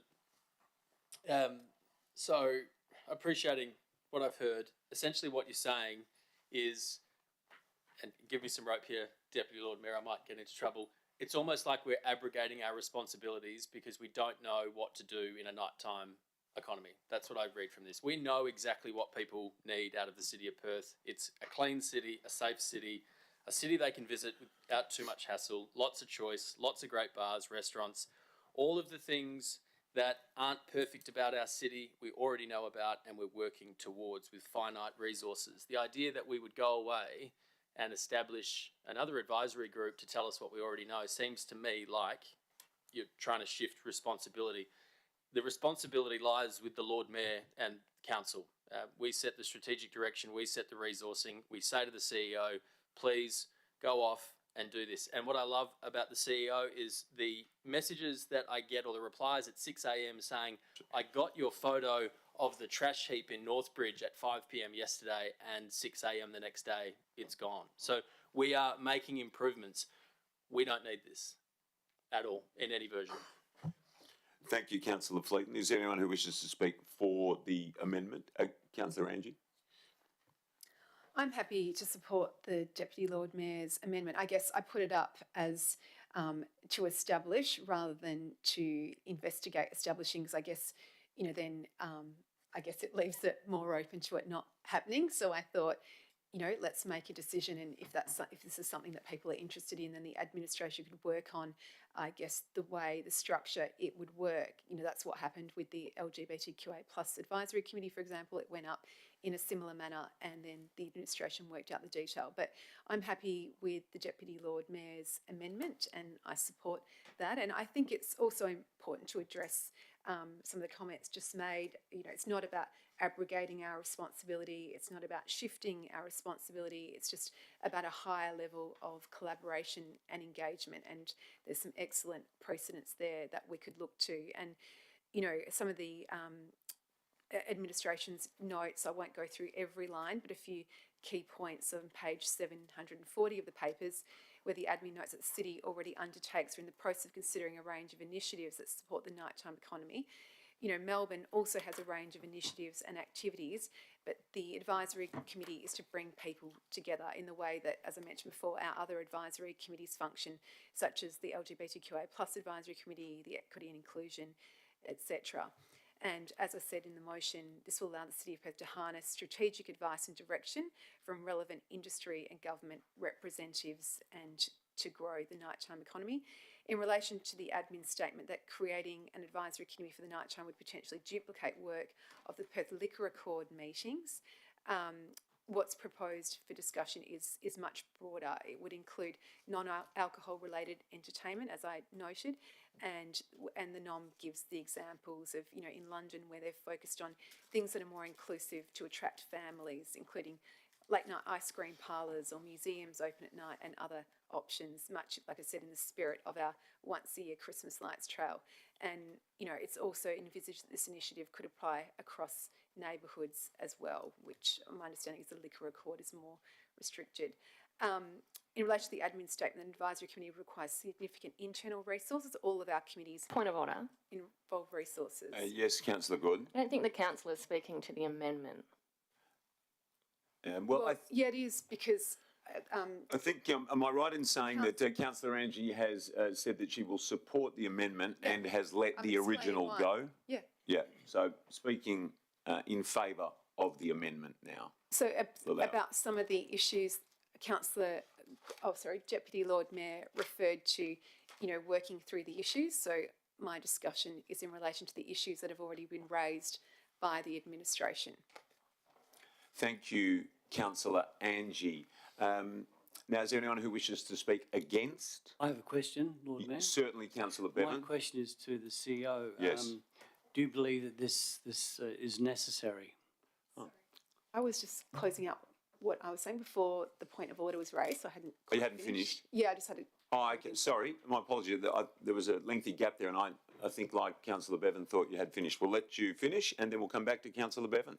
Sorry, I was just wrapping up that discussion, and I think it's a good idea for this to be, as the Deputy Lord Mayor pointed out, to be considered by the CEO and report back to us. Thanks, Councillor Angie. Councillor Bevan. I have a question to the CEO. After hearing Councillor Fleeton, do you think it's necessary that this is something that we we need in the City of Perth. CEO?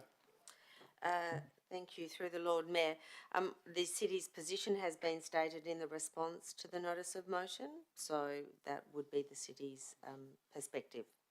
Thank you. Is anyone wishing to speak against or yes, Councillor Bain? Yes, Councillor Bain. Thank you, Lord Mayor, and thank you for the opportunity.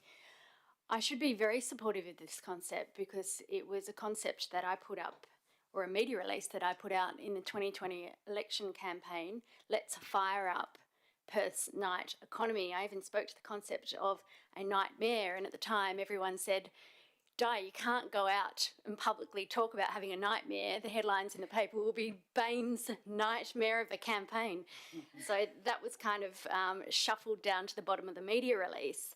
And after that point, after that time and after that, the various media engagements at the time and social media, I obviously was not elected as Lord Mayor, but instead was a councillor on this council. And I brought the idea to a strategic planning session where I put the idea up on the board, and mine was the last lonely post-it note sitting on the board on the butcher's paper that no one wanted to support. And and I've raised it softly again, which I think is appropriate. You know, from the time I was elected at this council, I have methodically and diligently canvassed with council and the administration lots of different ideas, not necessarily in a public way, not bringing it to a council forum as a notice of motion. That makes speaking for myself, you feel a bit uncomfortable or a bit wedged into accepting ideas, because if you don't look like you like the idea publicly, then you're actually opposing it or against it, and that's not actually the case. It's sometimes the timing isn't right, or in this case there's no budget attached, and previous conversations I've had with other elected members have shown that there's been very little support for it. So success has many ideas, and success has many fathers, many mothers. They come from all areas, and I'm not too proud to say that it was my idea. I remember hearing the concept of firing up the night economy at the Perth City Summit. But if the people charged with implementing them don't have buy-in, then you're culturally or ideologically at odds with each other. You're at cross purposes. So noting the administration's negative response to this idea, noting my previous negative responses that I've personally felt with this idea, I'll have to sadly accept that the reality is that this council is not yet ready for a nighttime advisory committee or indeed a night mayor. Thank you, Councillor Bain. Is there anyone who wishes to speak for the amendment? Anyone else who wishes to speak against the amendment? Councillor Gordon? Thank you. I'll just make a few comments. In my opinion, the city doesn't need a night mayor. We already have a mayor that works 24/7 around the clock and engaging with stakeholders. Why are we going to go out and have an arbitrary night mayor in contrast to a day mayor? We don't need it. As Councillor Fleeton has said, we know what is needed in this space. We are working on it. It takes time. And we are already engaging, and we already have awareness and channels of communication. And while I note that it is a point of interest that some of the great cities of the world may have a night mayor, I don't think that they are great cities of the world because they have a night mayor. I think it's just incidental. And I'm also not sure what budget they have to travel from Barcelona, New York, Berlin to Melbourne, and how regularly they meet. And would it not be more beneficial to send the actual mayor to see and help the mayor deliver within the council? So I won't be supporting the notice of motion or the amendment. Thank you, Councillor Gordon. Is there anyone else who wishes to speak for or against? And I might take the opportunity to speak against. I'm not going to use the word disrespectful because I understand the spirit and the intent of what councillors speaking in favour have put forward. But I want to be very clear. We are the elected members, and I am the elected mayor. You are the night councillors, and I am the night mayor. We don't need another committee or advisory group. And to be perfectly honest, the Tourism and Transport Forum numbers, which I rolled out at the start of this council meeting, demonstrate that we are absolutely on the right track. Perth, number one, total visitation. Perth, number one, CBD workers. Perth, number one, average weekday visitation. Perth, number one, average weekend visitation, and weekends between 9 and 10 p.m, when the night mayor would be doing his best work, up 30% on pre-COVID numbers. As one 30-year veteran of the industry said to me last week, the nightmare concept is okay, but typically it's what non-hospitality people think is a good idea for the hospitality sector. Leave it to us, were his words. And just finally, Melbourne is Melbourne, a beautiful city. No one has enjoyed it more than me, but I am not so fond of comparisons to Melbourne, because as I've said, they're not number one in total visitation at the moment, not number one in CBD workers. They're not number one in average weekday visitation, not number one in average weekend visitation, and they're not number one weekends between 9 and 10 p.m. So I am speaking against the amended motion. Is there anyone else who wishes to speak for? Or perhaps against? Deputy Lord Mayor. Thank you, Lord Mayor. And just to close on the amendment to the primary motion, I have personal reservations about this, but again, as I said, acknowledging the view, capturing it and seeing what information we can get. Acknowledging, of course, that there is a significant amount of commentary already captured from the officers that does not agree with this. We've made decisions in the past where that has been the case as well. So just wrapping it up, I'll be voting for the amendment. Thank you. Thank you very much, Deputy Lord Mayor. So we're going to put the amendment to the vote. Now, all those in favour of the amendment, Councillor Angie, Deputy Lord Mayor, and those against the amendment, Councillor Coe, the Lord Mayor, Councillor Bain, Councillor Bevan, Councillor Gordon and Councillor Fleeton. So the amendment has been lost 6-2. Now, noting that Councillor Angie had, we still go back to that, even though effectively was support. Okay, so we now go back to the original motion, the original notice of motion. Okay, and Councillor Angie spoke for the amendment.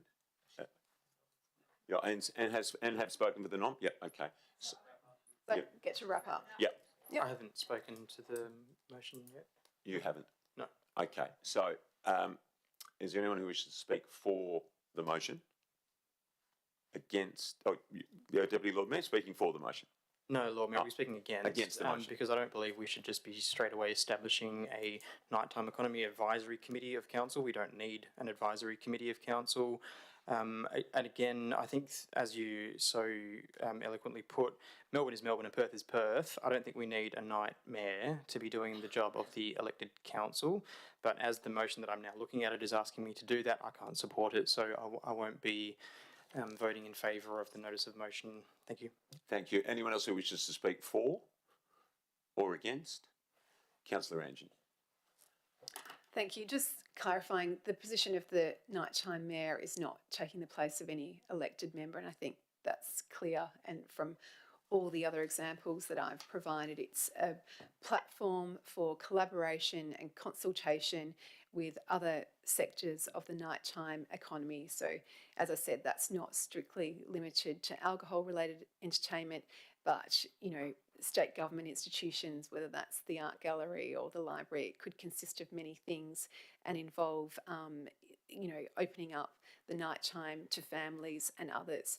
So, you know, this motion goes hand in hand with accelerating residential development in the city and getting a broad impact of what we could do. We've heard before, we're continually looking to be better, and those numbers are great. But just speaking to West Perth businesses in the last few days, where, you know, West Perth typically goes to sleep at 2:30 in the afternoon, I'm sure they would welcome an initiative like this. So, and just finally noting that it's not uncommon for the administration to disagree with a notice of motion. I recall the administration didn't support the Sustainable City notice of motion, which was ultimately supported by a majority of council. So it's up to the council to decide. Thank you, Councillor Angie. Let's put this to the vote then. All those in favour? Councillor Angie and all those against?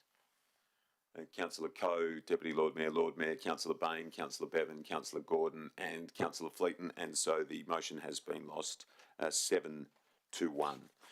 We move now, councillors, to item 18, matters for which the meeting may be closed. And we will move behind closed doors to consider confidential items 18.1, 18.2 and 18.3 in accordance with sections 5.232C and 5.232F of the Local Government Act 1995. And the live stream will be paused. I'm going to move a motion to close the meeting to the public. A seconder. Thank you, Councillor Fleeton. Any objections to that? No? Thank you. So I'll now please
behind closed doors for item 18.1, 18.2 and 18.3. Don't need to do that? No? Okay, good.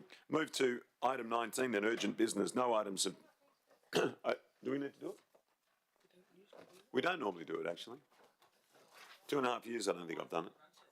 That's a good question. Perhaps it's a legacy item. Moving now to item... I'll tell you what. Point of order, Lord Mayor. Members that have resumed their seats. Yes. Until Have a seat, Councillor Fleeton. Just for 1 second, we're so close. Item 19, urgent business. Please, members, please. No items, not members, councillors. No items have been consented to being raised in accordance with clause 4.14 of the City Standing Orders Local Law. So with that, councillors and administration, we thank you for your efforts tonight and your patience. There being no further business, I declare the ordinary council meeting closed at precisely 7:08 p.m. and I thank you all for your attendance and your attention. Good night, my friends. Please all rise for the Right Honourable the Lord Mayor of Perth, Mr Basil Zempilas.